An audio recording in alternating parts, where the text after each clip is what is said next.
For editors, talking together, knowing what the other has gone through really elevates our morale, because you're not alone. And that special thing you did in that particular movie, there's someone else who saw what you did, even if other people. The best editing is invisible. Yes. It's invisible. It feels so natural, such that the audience goes in and walks out. It was like a part of their life. They didn't notice the small details. How do you personally price your work? Welcome to The Creative Hustle, the podcast that dives deep into the heart of the creative economy.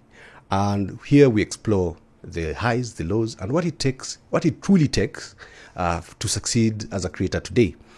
And in this episode, we're tackling something that is actually really close to my heart as a multimedia profession. And it's a topic about pricing your work. And with me on studio is a post-production expert in the editing section. It's called Justin Wachira. So, Justin, welcome to the show. Thank you, Nick. Tell us what you do behind the scenes. Well, just like the title suggests, I'm an editor, video editor, and that includes, I think, most formats, especially working here in Kenya. So you start from documentaries, a big part of the market, films, TV commercials, documentaries, like I mentioned, events, weddings. We've done the whole range, and even now there's a huge increase in social media production. We also do videos for social media. So in that sector, I kind of specialize in the post-production, start from the editing, the sound mixing, color grading, VFX, and final delivery of the products. All right. So can you tell us how long have you been in this industry, and what's your journey? How did you end up editing videos? To be very honest, I didn't know that there was a career called video editing. I didn't know. Even through high school, I didn't know. I joined, I was very interested in production, I have to say. I loved movies as a child. We grew up on a very healthy diet of movies, TV. My brothers and I growing up, I come from a village called Nderi. Do you know Nderi? Yes. So having been born there, I think we were in the environment of with this kind of things, and with people who were in this industry. So I got an interest in my first interest after reading was writing. So I thought that I'd be a newspaper journalist. So I joined Daystar University after high school with the intention of writing for newspapers. However, along the way, and it's just the way the course is designed, you do a few courses from each department, kind of, and then found myself more and more involved in the electronic media production, shooting, editing, and then finally in our fourth year we did our student movie. From Daystar University, they do have a special course that you can specialize in, where you do shoot a movie. Mm-hmm. So when we shot that, did you like the movie, first of all? Do I like it now, or did I like it then? Oh, I loved it. I have to say I loved it, and I think that's it. The interest in the story has to be at the beginning of it. So when we shot this movie, when we wrote, produced it, went through the motions of casting, finally went to the field and shot it within our school program, we were left with all the footage. And now people slowly left the room, and just a small group of us were left. Looking at the footage and wondering now, we had only edited a few scenes here and there. Semester is over. The lecturer needs to see the film to grade it. And that's really when I got into the editing studio. So we sat down, we edited it, and now that's where you realize that that's where it all comes together. So what you shot, the performances of the actors, how good your camera work was on that day. Now combine that with things like music, try and pace it, so that the edit room became a very special place for us at that time, because we kind of corrected a few of the mistakes we had done on the field, vindicated ourselves, because it was a big deal. You're always walking around with a camera. What have you guys actually been doing? Mm-hmm. And then from there, left university to join the job market, and more found myself doing this kind of stuff. So I started with TV shows, documentaries. I was working for a company at that time, and when I left that, I joined the freelance field. I had a very interesting opportunity with, they call it One Fine Day Films, So those are the guys who did Soul Boy, Nairobi Half-Life, and I think a group of 7 movies. German Kenyan co-production. So I joined that program. I was selected to be the editor of that movie, Something Necessary. And so after shooting the movie for 20 days, we continued with the edit for the next 9 months. So we edited that movie for 9 months, both here and in Germany. So we'd travel with the director several times, Judy Kibinge, who now runs DocuBox. So we traveled with the director and sat with our movie. You know, you sit with the footage here, you get on a plane, you sit with the footage there. There's not much difference, right? But then we saw how much the story evolved in that process. Those 9 months, we'd thought, I mean, after shooting for 20 days, how long, Nico, do you think you get to edit that for? Yeah, I didn't think it would go that long. But then you actually witnessed the evolution of that story. So you stayed in Germany for 9 months editing? Not continuously. We'd edit from here. We'd go and workshop it there to a bunch of different producers, interested people, the distributors. They want to see it, and then they give us feedback on what changes we could make to the story in order to package it for a more international market. There are nuances that were maybe very familiar to us in the writing that once they're on the screen really don't bring the message home. So those were the kind of considerations we made. Okay. Yeah, so that was Something Necessary, 2012, 2013. And from there, I joined the Kenyan market in terms of now working on local products, local projects, local programs, documentaries, TV shows, TVCs, short and long movies. I do a lot of non-fiction, so that's a huge part of what I do. But it's been a good career, I think. It's been a number of years that have been interesting in terms of the diversity of things that we've been able to handle. Putting a number to it, how many years is it? 2012 to now would be 11, 12 years. Oh, 12 years of editing. Yeah. But then in the market, it was since 2007. Now, in some of the projects that you've done, because you've mentioned you've done TVCs, you've done movies, you've done TV shows. Is there a difference in terms of how you approach your editing, or is it just the same TVC and how you edit a wedding? Do you feel that perhaps you need to specialize, or is it just an editor is an editor? I haven't specialized, so I wouldn't say that there's any need to say I am a wedding video editor or I am a TVC editor. You may find yourself with those kind of networks and that you're doing that kind of work more and more. But in terms of specialization, for example, like I've said, I do a lot of non-fiction documentaries. The approach to the editing process, I wouldn't say is much different. The frame of mind that the editor needs to put themselves in, because I take the editor as the first audience. You have to get into the spirit and into the mood of whatever you're working on. Have you ever find yourself in a situation where you'd actually require for them to go back to shooting something? What I say yes is that I hate to be the guy to send them back. But then if you need to, it's not my fault, Yes. So if we need to, we need to. Now, looking at the editing process, what would you tell someone who wants to join in, who wants to be a video editor right now? They're looking into film and they perhaps want to start doing their own edits. What would you tell them to expect? I mean, the best and sweetest answer is that it's a wonderful career. You're going to work on amazing stories and you're going to work on blockbusters and one day find yourself in Hollywood. But the reality of the matter is that it is a lot of work. They do have to be ready for those long hours. The solace I find, I think, is that I try to console myself sometimes when it's getting out of hand, is that, I liked this story when I went into it. Someone else had seen something in this story. There was a reason why all this came together. Such that in as much as there's a lot of bitterness, I think, in some of the crew members at the end of a project, just because of the dynamics of working together with different people. If you're in service of that particular work that you're working on, and that you're focusing on the impact that it's going to have, because what is it that we do, man? That's the question. What is it that we do? If it's a TV show, if it's a movie, if it's even a podcast, you want to take the audience and put them in a particular scenario. You want to build that world as an editor. So it's the big shot of the sky and the village, it's the birds flying, it's the music coming in at the right time.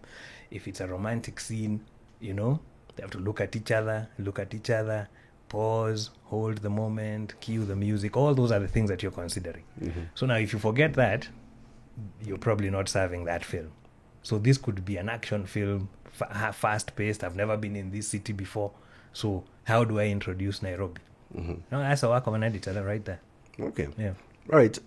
So you're in an association, a guild, that is working on a rate card for more or less something to guide video editors in terms of how to actually post-production professionals on how to guide their pricing. Could you walk us through how you guys came up with that? And how do you personally price your work? Well, how we went about it was through engagement with other editors, other post-production professionals. So it includes the guys who do VFX, the guys who do color grading, sound.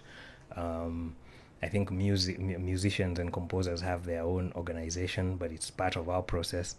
But in any case, from our WhatsApp groups, we started a conversation. We went to our WhatsApp group where we have, let's say about, at that time, 150, 200, I think even more, but we had 150 people engaging with a document that we put out. Now, this document included a couple of questions. What are the projects that you have worked on? Because we wanted to engage active editors, for it to stop being a theory. Best case scenario is that you get approached for a job and you're told, okay, we're going to shoot this. We want you to edit it in a week, in 2 weeks, and then. And it's all well and good. But then how long did you actually spend on that project?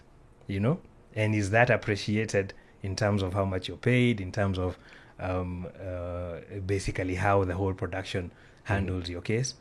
Oftentimes you found that it wasn't. So because of that, we actually sampled our group, and then we got the numbers. How much were you paid for this project? How much were you paid for this project? And then what are your recommendations? What are your concerns? What's this, that, or the other? And then that all came together to a certain document that helped guide probably the people you're talking about. Once you're approached with a project, how do you go about setting a rate? So I'm afraid of telling people, oh, go and charge this person this much money. Yes. But then how do you come up with that figure? Yeah. I can engage with that conversation. So which is, from your perspective, which is the best way to charge for an editing? Do you charge per minute of work done, or do you charge by the hours you've spent? Which is the best for you? In my experience, I quantify the work that I'm going to do. And more often than not, I found myself charging per project. And then, also the producer, I think, likes that because they have a figure in mind that they have for post-production or for editing. So, you quantify the work, figure out, okay, if this will take us this long with this kind of input from us, then this would be a figure that we can work with.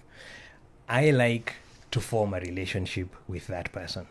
I like them to be part of the process together with me, such that we all know what is happening, such that if I tell you it's this much, and then it's taking longer, it's not me who's taking longer in order to get more money from you, And those were the risks of maybe setting your rate as a daily rate, because it kind of disadvantages you.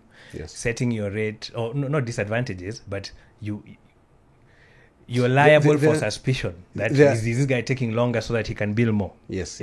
That's a question. Yes. If you bill per minute, then you go to your client per minute of work done. Yes. Then you go to your client. Let's say it's this podcast. I don't know how long this podcast is meant to be. But then we talk for 2 hours. You give an editor, he edits it down to an hour and a half. Then you come and say, oh, this thing should be 40. See, he has done an hour and a half. So now if you tell him, I'm paying for each completed minute 40, so ends up, who's in control over here. So those are kind of the things that I say. I like to form a relationship, talk about the project, talk about what's going to go into it. Like I told you, set up the project, in my case, set up the project and then start the actual edit. But I want to deliver to my client a complete picture edit. You shot a TV episode, you shot a documentary. This is all the footage from your 4 days of shooting. I want to give you that picture edit, what I would call my first draft, that has more or less a elaborated sound design, where I put in all the elements where I want them to go, kind of drafts of VFX, if anything needs to go there. One of the things that I learned, I have to say, when working on that, something necessary, is that even the story could change. You could look at a scene and say, oh, these words would be more effective to bring home the point. So we have something called ADR, where we record additional dialogue. It's like a dialogue replacement where we rewrite those ones. So you put in your suggestions and then you give it. But what are the considerations when you're giving this complete picture edit with drafts of music and everything? It's all those things, because you want this thing to be impactful to your audience. Once I deliver that as a first draft, then we can start talking about whatever changes are coming and where are the changes coming from, which depends on the destination of this project. So how I bill is, in case it's this kind of a project and we agreed on a lump sum price, then you give me probably 40% when I'm beginning the project. Then when I give you this first draft, you give me 30%. And then the journey begins, because that is actually where the journey begins. Let the feedback come in. Let all the different people who are interested in this watch it and give feedback. Or someone else has a different idea about the music, which in this case might change the edit, So until now, that other 30% is achieved. But the reason I'm saying that you need to be together with your director, with your producer, is that these things can also get out of hand, man. Projects take years. So if you had framed it like this, how would you be able to quantify that additional work? So these are the kind of pointers and guidelines that we give in this document. All right. So like, if I'm hearing correct, for you to decide what you're going to price, how you're going to price, you look at the entire project, the amount of work you're going to put in, the creativity that is going to go to this work, if there's going to be music, if there's going to be additional work that you're going to put in. You look at it from its entirety, and then say, this is how much I'm going to price. Yeah. So you actually do not look at it in terms of hours. This is the amount of hours I'm spending. Or is that a consideration as well? Like looking at, you have, let's say, 20 hours of footage. And I need to reduce it to, let's say, 20 minutes. So is that, how do you approach that in terms of even looking at the hours you're going to spend? So I guess the different projects have different parameters. So a question comes up: how long for a 45-minute episode? How long should we? Let's not talk about how much, but how long should it take to be edited? If you're expecting a full edit with music, with VFX, with ADR, almost as close to complete as possible, then you're able to quantify. Did you shoot it on one camera or two cameras? Those are now variables, which is now part of that conversation. What I say personally, and I get this from other people, I mean, just through the networks and interacting, you find people with interesting formulas to calculate this kind of thing. If you spend a day in the field shooting, may I want 2 or 3 days to edit it. Okay. But that's, and also within reason. Because, of course, some things will take longer just because of the nature of the project and the amount of stuff that you need to put into it. But then as a basic rule, I would say if you shoot for a day, give me 2-3 days to edit it. Then we start counting from there. That is interesting that you said. What about projects that just take a day? And it's actually a lot of footage, like a wedding. A wedding takes a day. And you have since 6 a.m. To 10. So that's a lot of hours of editing. I mean, of footage that you need to look at. So two cameras. Yes. So how do you approach that in terms of pricing? What do you want? It's your wedding. Yes. What do you want done to this wedding? Because, I mean, I did weddings for a good long time. And as you're explaining it, it would be extremely easy to film for a day, cut out all the bad parts, the camera shakes, the time the microphone feeds back and stuff like that. Cut that stuff out and give these guys 3-4 hour video. of their wedding. I would talk about parity. People pricing on time, on how much time either the final footage is going to be or how much time I'm going to spend. There's a recent, there's someone that said that they charge 200 bob per minute of edited footage. So from your perspective, what do you think about that? Charging per minute of edited footage. Is it something that is sustainable? Is it something that... is it unfair for the editor? It's a difficult question because I think I know the case you're talking about. I Yes. don't know if you're going to put a link to it or whatever. Yes. But so the scenario is somebody is working on a channel. These guys, they go and shoot in absence of the editor. What they bring him back is a hard disk full of footage. Yes. And he has been editing this this footage for some time, couple of years, I guess. And he has been charging according to the minutes of finished footage. Yes. Such that when he quantifies it to us, he says, okay, this 10 minutes will take me a day. 200 bob times 10 minutes is 2 Gs, so I earn 2,000 bob a day. Now, if I'm able to make it 15 minutes, am I going to earn more? You know? Yeah. He also said that he went and got feedback and changes from this client. What do those changes mean to your duration? You know? Yes.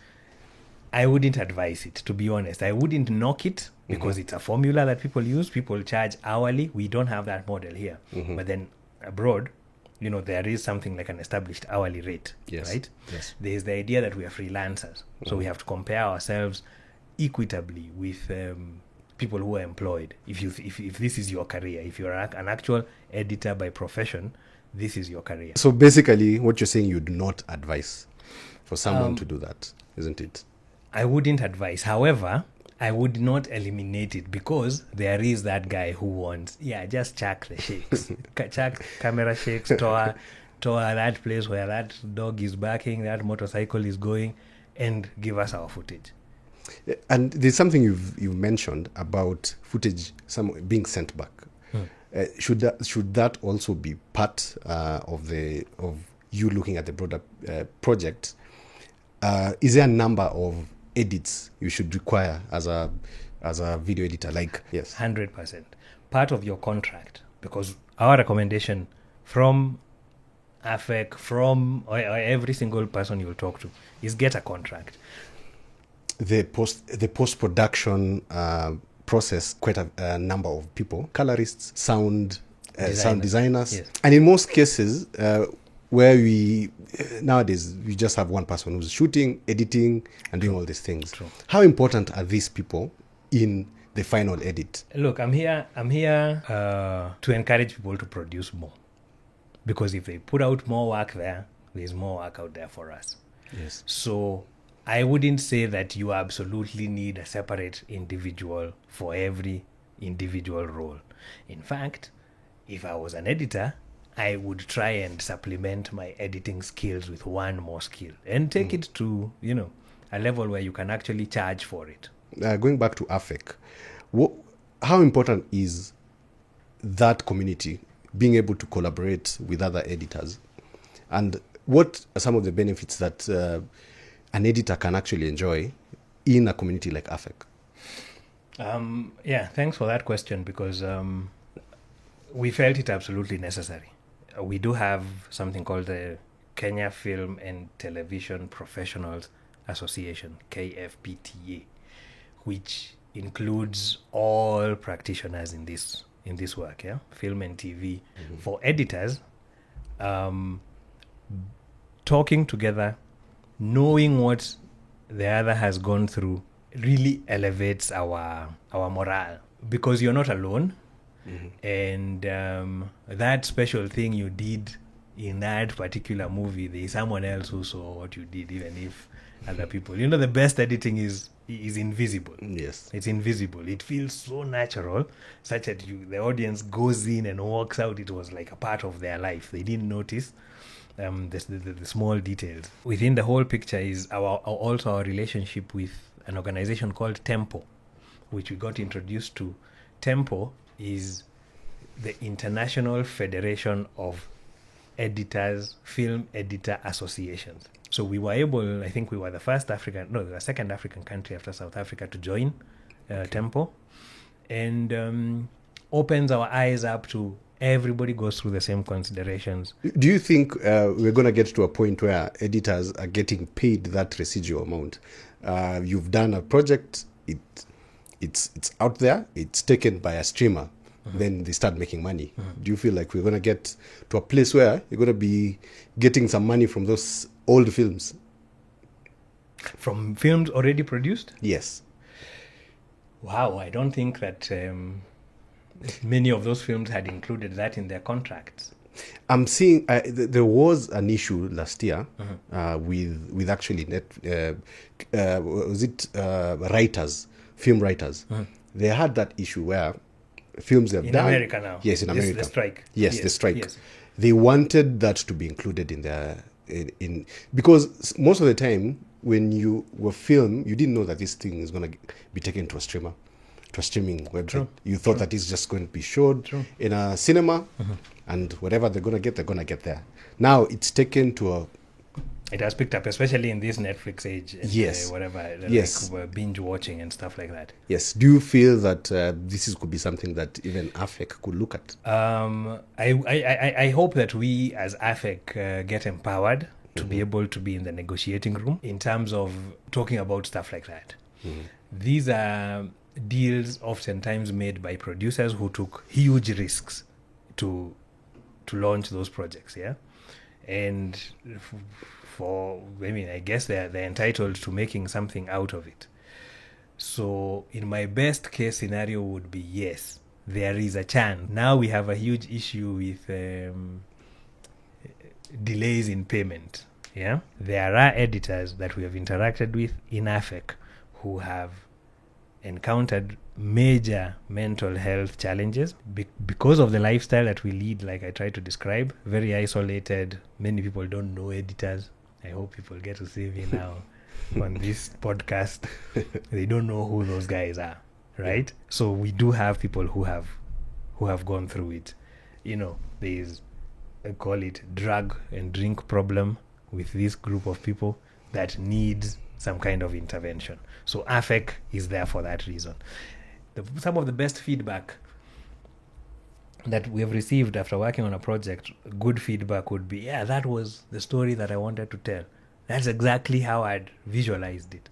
When you talk to, a writer, a director, those are good feedback. We want to get you there, We also want to be empowered enough to produce our own films. As a video editor, looking into the future, what skills do you feel that people need to start gaining with AI and all that? And personally, I'd just like to know, is there a recommendation for software? Because these things take time to learn. So is there a recommendation for software for someone who wants to do long form videos? What would you advise? I use Adobe. Yes. I'm on Adobe. It's industry standard, isn't it? Yes. It's not everywhere. Yes. There's a huge market for Avid in Europe and in the US, such that... but is Avid really practical in terms of editing everyday footage? I would say that it is a very capable tool. But as well, DaVinci is a very capable tool.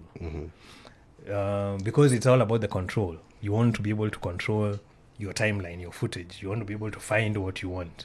So in terms of someone coming in and or the question that you've asked, what's the future looking like? I would say AI is huge. And how do you work with assistants in terms of editing? Oh, they are so vital. Oh my God. I think a good assistant is a very vital. And there are people who are editing assistants. That's their role. I'm going to one day become an editor. I am an editing So assistant. how does that work? How does it work? I have never worked with an editing assistant, so I'm trying to look at it. How does it work? Do they look at the footage first, put up a raw lineup? See, now, once you map out what the plan is, if you're there with your assistant, they're able to take a lot off of your shoulders, yeah? Because it's what you want to spend your time on. So let's say, per the document, the AFEC rate card, Yes. we divide into 3. Yes. So there's a beginner, there's a intermediary, and there's a senior editor, right? Depending on the years of experience, depending on number of projects handled. As you're working on as an editor, there are so many little things that you do that you will benefit from if somebody takes them off your shoulders. Talked about syncing. Talked about, okay, I'm working on this, I would just grab me all the Nairobi shots. The advantage that I had working as an editor was that I watched a project from beginning to end. We were in the field, we shot, we came, I saw the guy editing. And it's actually quite important for you to be... Yes, I saw it completed. Yes. And so with that, I am able to take a project to its logical conclusion. All right. I think we're about to wrap up. Now, what do you think in terms of networking? How can AFEC help editors network? The fact that AFEC exists means that you're able to collaborate and communicate with your peers. I visualize a day where, right now we have such forums on AFEC, on our AFEC forums where we have, let's say, a masterclass. Let's say it's sponsored by Adobe. So we hear about it, we get ourselves in. Netflix once gave a 2 or 3 day workshop on specific things that they were concerned about. And you know how these things are put together? There's now just a sidebar is that an organization I mentioned here, Tempo, that's a federation of editors. I've had the honor of going to one of those meetings and meeting some of these guys. The considerations they have are all the same. The concerns they have are all the same. I had one chat with a guy about, you know what, this work really, it weighs heavily on you. You dream about what you're doing. It's heavy work. It's a lot of work. It's long hours. It's many days. So I was talking to a guy. What do you do to unwind, to relax, to chill out? Yeah. This guy said, you know what? I have an island in Mayotte. Mayotte is between Mozambique and Madagascar. I have like a small island, and I go he there. He owns an island. Oh yeah, he bought it after he shot. They did which movie? One big blockbuster. He bought it, and so he goes there and fiecas had your stress in him. So of course we don't have islands, but we can talk. Yeah. We can talk away from the budget and rates conversation. We can talk about processes, about actual films that have been produced in this country by members of AFEC, or we can have a conversation about how did you do this, why did you do this, therefore making ourselves better. With this kind of programs, I'm telling you, masterclasses and workshops, we do imagine that there is going to be a way to have professional advancement in as part of our offering, such as an editor can attend, talks and classes or whatever, and from one year to the other you can map your growth in terms of profession, because it's endless, man. I wonder what the retirement age is from this work, because I've seen them, man. I've seen very old men who have extremely good editors, international renown. They are the go-to people, especially when you have a certain kind of a story, or mine is a bit complicated, mine is a bit sensitive, you need somebody to help you usher that story or bring it home. We have seen them, so I doubt that... I even saw Harrison Ford is shooting a new movie. Yeah. And it's very old. Very old, yeah. Yeah, now talk about the editors. There's a guy called like Walter Match.